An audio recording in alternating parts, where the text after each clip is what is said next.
India. Bharat और Germany बनाएंगे पनडुब्बी, चीन की होगी घेराबंदी।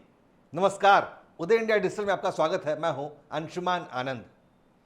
पूरी दुनिया में चीन आक्रामक रणनीति अपनाते हुए गुटबाजी करने में जुटा हुआ है, लेकिन चीन की कमजोर नस है हिंद महासागर, जहां भारत का राज चलता है। और समुद्र में खुद को मजबूत बनाने के लिए भारत ने 6 नई पनडुब्बियां बनाने का फैसला किया है। ये करार जर्मनी के साथ किया जा रहा है, जहां के रक्षा मंत्री बोरिस पिस्टोरियस 4 दिनों की भारत यात्रा पर दिल्ली आए हुए हैं। उन्होंने मंगलवार यानी 6 जून को रक्षा मंत्री राजनाथ सिंह से चर्चा की, जिस बातचीत में भारतीय नौसेना के लिए 6 पनडुब्बियां बनाने का मुद्दा प्रभावी रहा। बैठक के बाद राजनाथ सिंह ने ट्वीट करके बताया कि भारत के कुशल कार्यबल और प्रतिस्पर्धी लागत के साथ साथ जर्मनी की उच्च तकनीक और निवेश संबंधों को ज्यादा मजबूत कर सकते हैं। उनका यह बयान इस बात का संकेत है कि भारत जर्मनी के बीच रक्षा सहयोग बढ़ रहा है। जर्मन रक्षा मंत्री पिस्टोरियस के साथ रक्षा उद्योग के प्रतिनिधि भी भारत दौरे पर आए हुए हैं। उनके कार्यक्रमों में मुंबई स्थित मझगांव डॉक शिप बिल्डर्स का दौरा भी शामिल है, जिससे ये अंदाजा लगाया जा सकता है कि जर्मन पनडुब्बियों के निर्माण यहीं पर किया जा सकता है। हालांकि यह अभी फाइनल नहीं हुआ है। फरवरी 2023 में जर्मन सरकार ने भारत के लिए आर्म्स एक्सपोर्ट पॉलिसी को लचीला किया था, जिसके बाद भारत को जर्मन हथियारों की आपूर्ति आसानी से हो सकती है। इन 6 पनडुब्बियों के निर्माण का समझौता पूरा होने के बाद जर्मन पनडुब्बी निर्माता कंपनी मझगांव शिपयार्ड जैसी भारतीय कंपनी के साथ पार्टनरशिप करके इन सभी 6 पारंपरिक पनडुब्बियों को भारत में ही बनाने की योजना तैयार कर रही है।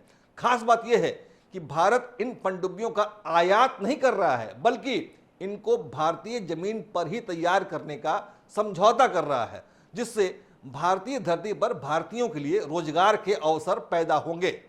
फिलहाल भारतीय नौसेना के पास 16 कन्वेंशनल यानी पारंपरिक और 2 परमाणु पनडुब्बियां मौजूद हैं, लेकिन पारंपरिक पनडुब्बियों में से 11 बेहद पुरानी हो चुकी रूसी पनडुब्बियां हैं, जिनकी कमी को पूरा करने के लिए जर्मनी से समझौता किया जा रहा है। यह समझौता $5.2 अरब का हो सकता है। 6 नई पनडुब्बियां मिलने के बाद समुद्र में भारत बेहद मजबूत हो जाएगा, और यह मजबूती पूरी दुनिया के लिए भी बेहद जरूरी है, क्योंकि चीन पूरी दुनिया पर अपना शिकंजा फैला रहा है, लेकिन उसकी असली कमजोरी है हिंद महासागर। लाखों वर्ग मील में फैले इस समुद्री इलाके में हिंदुस्तान की हुकूमत चलती है। भारतीय नौसेना की अनुमति के बिना इस इलाके में परिंदा भी पंख नहीं मार सकता है, लेकिन चीन की पूरी अर्थव्यवस्था इसी समुद्री रास्ते पर निर्भर करती है। चीन का समुद्री व्यापार और उसकी तेल सप्लाई का 25% इसी इलाके से होता है। यही नहीं, चीन को अपना तैयार माल यूरोप और अमेरिका भेजने के लिए भी इसी रास्ते की आवश्यकता होती है।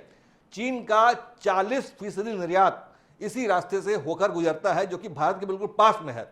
चीन को अंतर्राष्ट्रीय सागर में पहुंचने के लिए मलक्का जलडमरू मध्य यानी स्ट्रेट ऑफ मलक्का को पार करना होता है। मलक्का जलडमरू मध्य से लगभग हर साल 95,000 व्यापारिक जहाज गुजरते हैं, जिसमें से सबसे ज्यादा चीन के होते हैं। ये लगभग 800 किलोमीटर लंबा जलमार्ग है, जो कि बेहद संकरा यानी नैरो है। एक जगह पर तो यह रास्ता सिर्फ 2.8 किलोमीटर चौड़ा और मात्र 84 फुट गहरा है। रणनीतिक तौर पर बेहद अहम मलक्का स्ट्रेट के बिल्कुल पास में भारत ने INS कोहासा नाम का अपना तीसरा नेवल बेस तैयार कर लिया है, जहां पर लड़ाकू जहाज तैनात हैं। इसके अलावा 2 नेवल बेस अंडमान निकोबार में भारत के पहले से ही हैं। इसके अलावा अंडमान निकोबार द्वीप समूह में उपस्थित भारत की अंडमान निकोबार कमांड यानी ANC और tri service strategic command Bharat चीन के लिए सबसे बड़ा सरदर्द है, और भारत की सबसे बड़ी मजबूती है, क्योंकि इनके जरिए भारत के एक इशारे पर चीन का पूरा समुद्री व्यापार ठप हो सकता है। इसीलिए चीन को भारत की थल और वायुसेना से उतना डर नहीं लगता जितना उसे भारत की नौसेना का खौफ है। ड्रैगन जानता है कि भारतीय नौसेना की जरा सी कोशिश उसे पूरी तरह पंगु बना सकती है। 6 नई जर्मन पनडुब्बियां मिल जाने के बाद भारतीय नौसेना की ताकत कई गुना और बढ़ जाएगी, जो कि चीन के किसी भी दुस्साहस पर अंकुश कस सकती है। भारत और जर्मनी बनाएंगे पनडुब्बी, चीन की होगी घेराबंदी। जय हिंद, जय भारत।